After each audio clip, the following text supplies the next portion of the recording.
नमस्ते दोस्तों, आज हम बात करेंगे भारतीय मानक ब्यूरो यानी BIS और MDF तथा प्री लैमिनेटेड MDF उद्योगों के बीच के संबंधों के बारे में। ये एक स्टैंडर्ड है जो medium density fibre board for general purpose specification IS 12406, ये स्टैंडर्ड, और दूसरा स्टैंडर्ड IS 14587 जो प्री लैमिनेटेड MDF के लिए BIS के द्वारा दी गई है। BIS एक ऑर्गेनाइजेशन है जो MDF प्लाईवुड जैसे लकड़ी से बने हुए प्रोडक्ट की क्वालिटी और सेफ्टी के स्टैंडर्ड सेट करते हैं, और जब कोई प्रोडक्ट BIS के स्टैंडर्ड को फॉलो करते हैं तो उसको एक सर्टिफिकेशन मिलता है जो कंज्यूमर के लिए एक साइन होता है कि प्रोडक्ट अच्छी क्वालिटी का है। तो BIS का काम ये है कि मार्केट में प्रोडक्ट की क्वालिटी और भरोसा बनाए रखना। अब आज जो स्टैंडर्ड की बात कर रहे हैं वो मीडियम डेंसिटी फाइबर बोर्ड है। ये जनरल पर्पस स्पेसिफिकेशन IS 12406। आपको मैं थोड़ा स्टैंडर्ड्स और अच्छे से दिखाना चाहूँगा। ये देखिए, ये है आपका स्टैंडर्ड IS 12406 2021। अब इसमें बहुत ही इम्पोर्टेंट पॉइंट्स जो समझने वाली बात है, उसमें सबसे पहले आप इसके स्कोप के बारे में मैं आपको बताना चाहूँगा। स्कोप ये स्टैंडर्ड जो कवर करता है 600 to 900 kg पर क्यूबिक मीटर के MDF को लेकर। So this standard covers the requirement of medium density fibre board for general purpose having density in the range of 600 kg पर क्यूबिक मीटर टू 900 kg पर cubic metre. और ये standard जो है सिर्फ और सिर्फ प्लेन MDF को कवर करता है। इसमें कोई भी वीनियर या लेमिनेटेड, प्री लेमिनेटेड या अदर स्पेशली ट्रीटेड बोर्ड के बारे में इसमें कोई भी या मोल्डेड बोर्ड्स के बारे में कोई भी ये कवर नहीं करता है।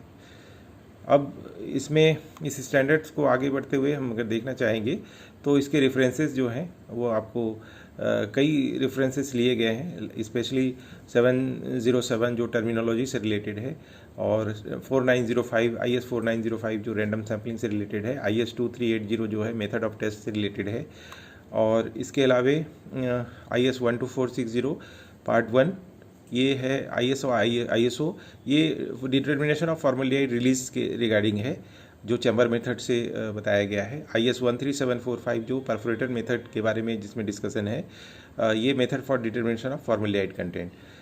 अब इसमें कुछ इस स्टैंडर्ड में टर्मिनोलॉजी यूज़ करी गई है, जैसे एडेटिव है, कौन कौन से एडेटिव, फिलर या प्रिजर्वेटिव जो हम इसमें यूज़ करते हैं।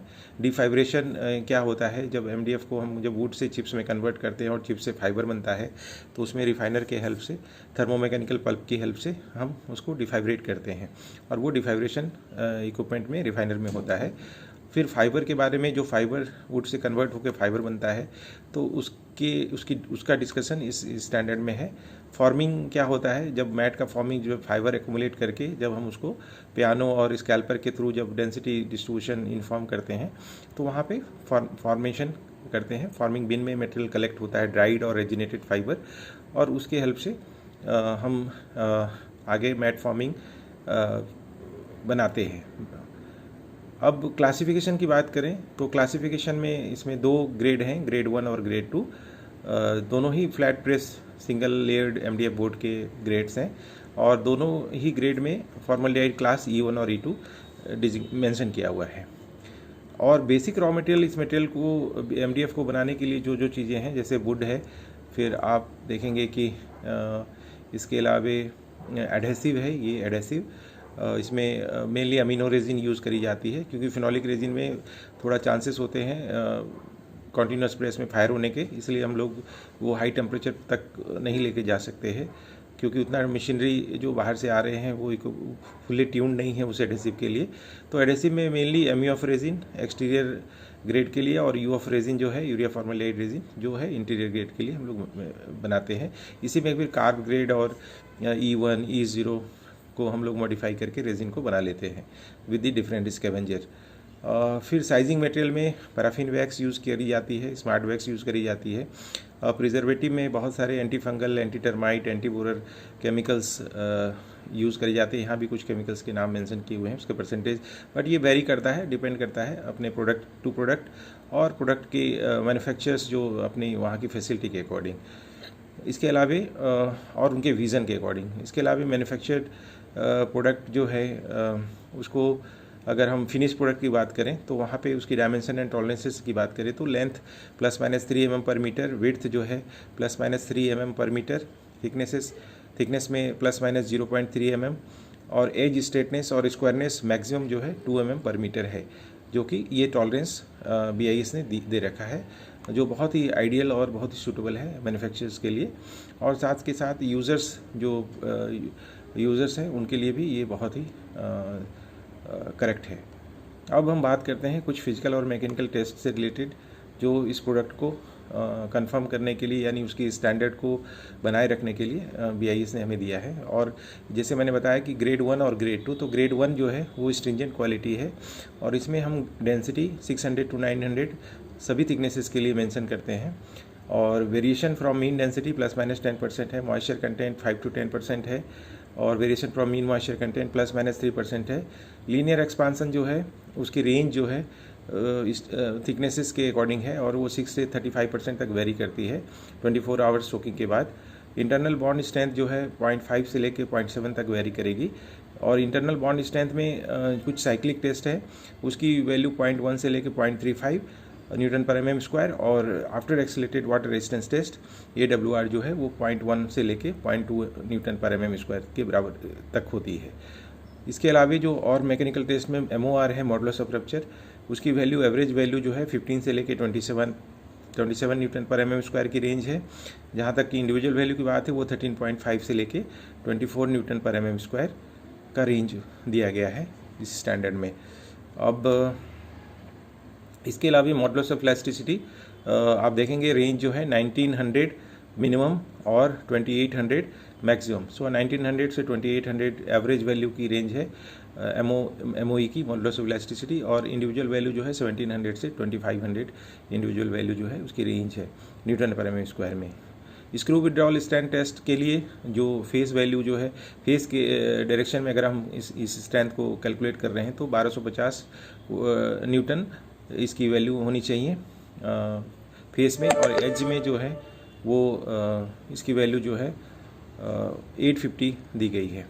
फॉर्मल्डिहाइड कंटेंट जो है मिलीग्राम पर 100 gram for oven dry board के लिए, फॉर फॉर्मल्डिहाइड क्लास जो है इस ग्रेड 1 के लिए, E1 के लिए 8 मिलीग्राम पर 100 ग्राम ऑफ वुड सैंपल है, MDF सैंपल, और E2 के लिए 8 to 30 का रेंज दिया गया है।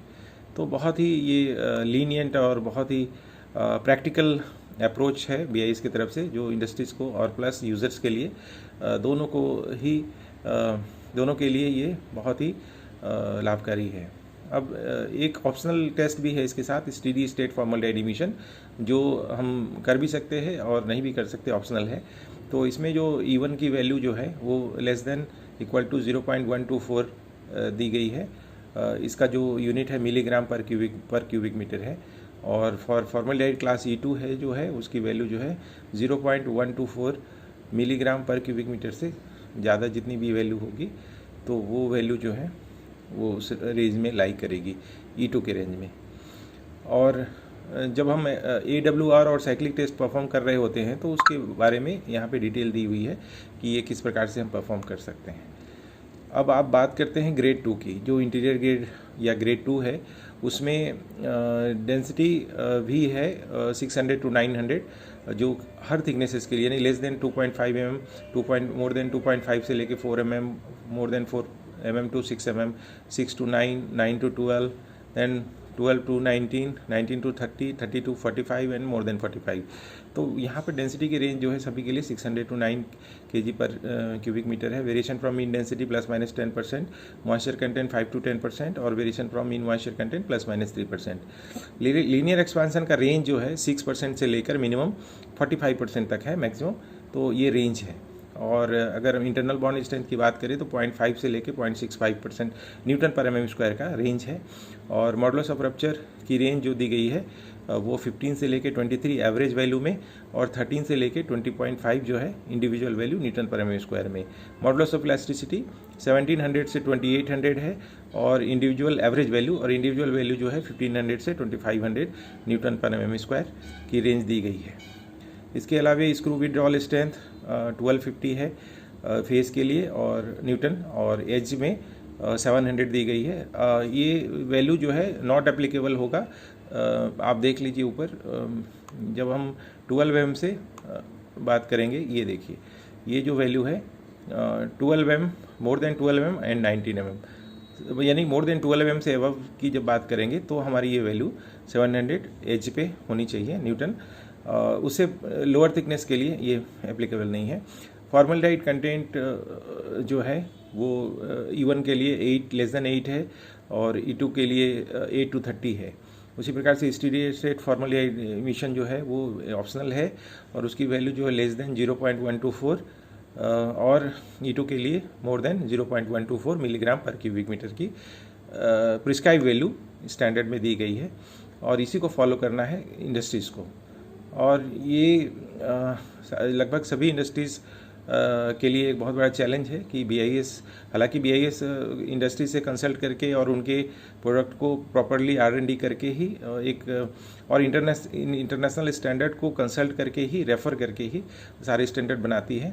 और इसमें हमेशा BIS जो है अपना बहुत उनका एक इम्पॉर्टेंट योगदान और रोल रहता है इसको कोऑर्डिनेट करने के लिए। और इसीलिए CED एक कमेटी जो CD20 है उसमें जो डायरेक्टर लेवल के सभी ऑर्गेनाइजेशंस और BIS के ऑर्गेनाइजेशन से जुड़े हुए लोग इसमें समय समय पर अपना सुझाव और लेते रहते हैं इंडस्ट्री से और उसको बेस कर ही स्टैंडर्ड को तैयार करते हैं।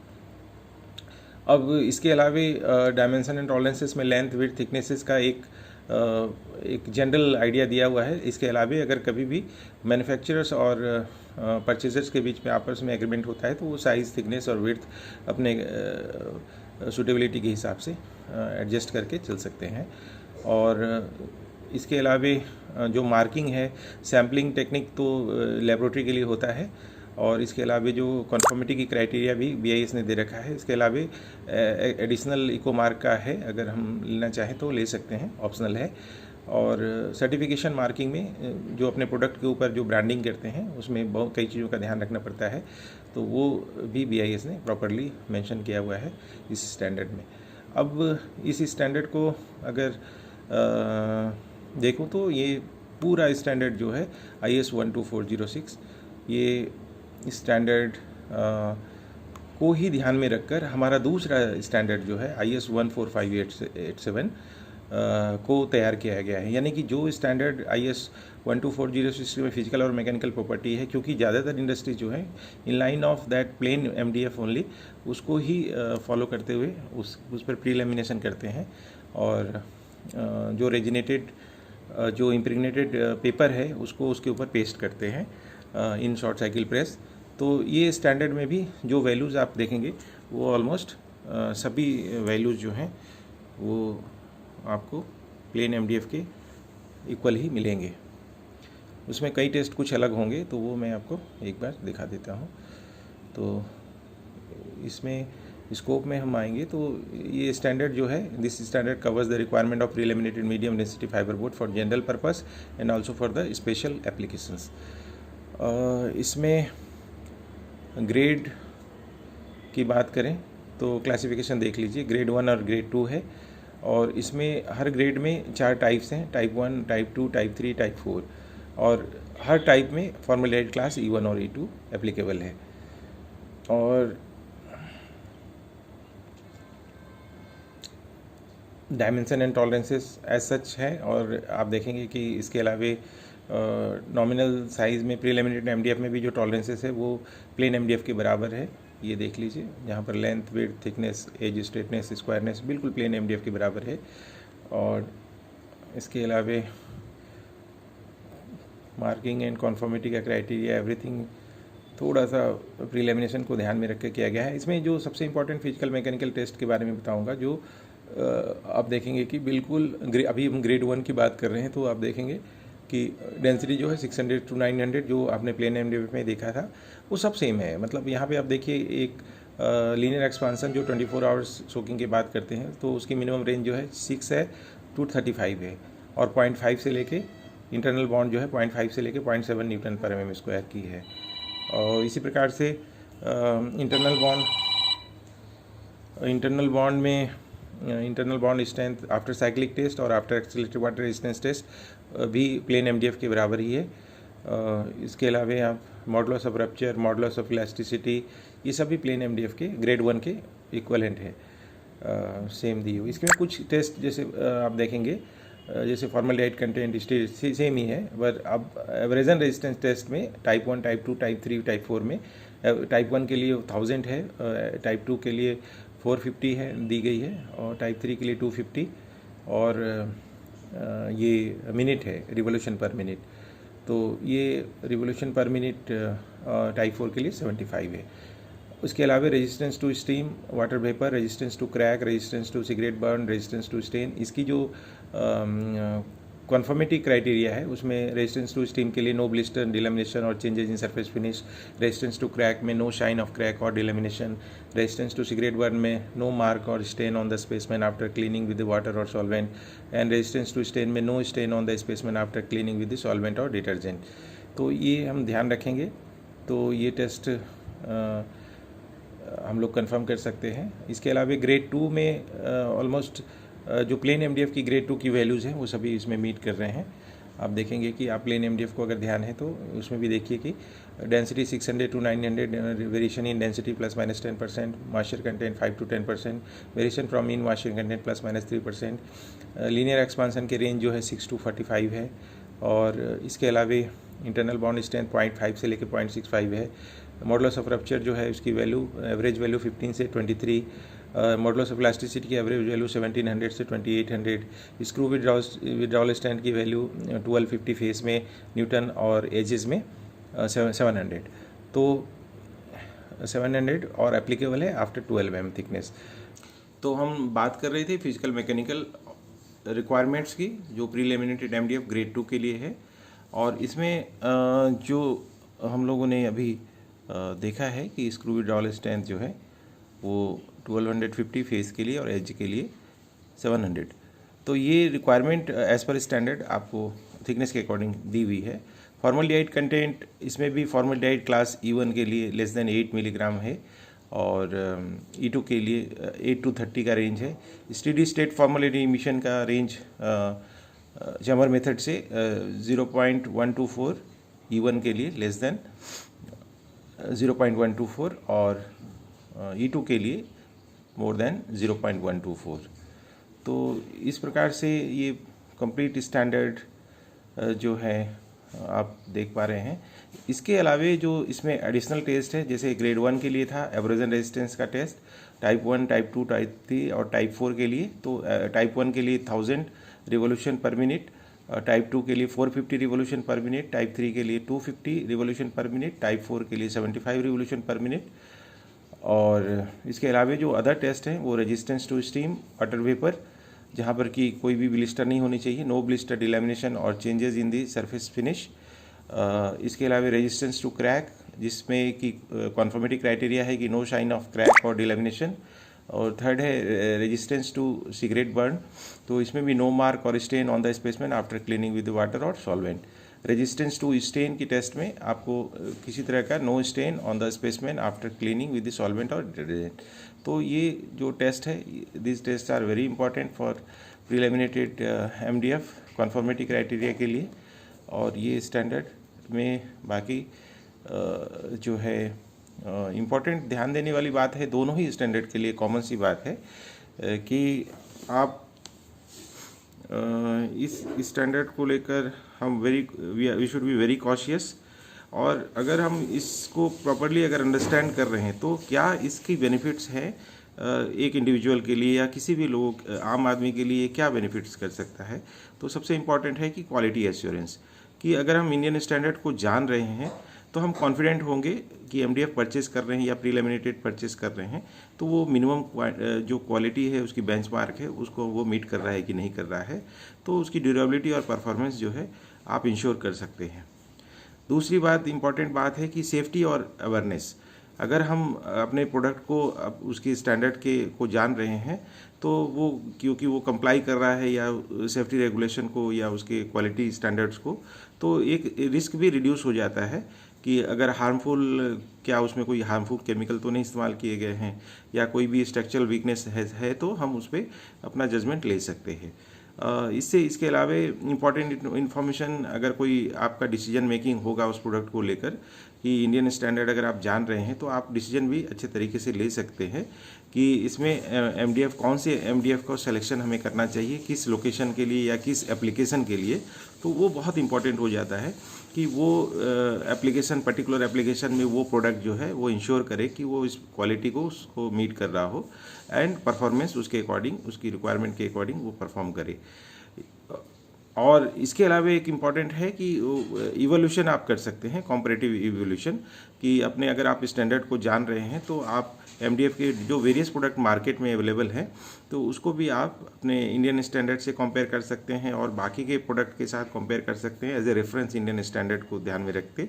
तो आपको एक ऑप्शन इंडियन स्टैंडर्ड देता है कि आप उसको कंपेयर कर सकें।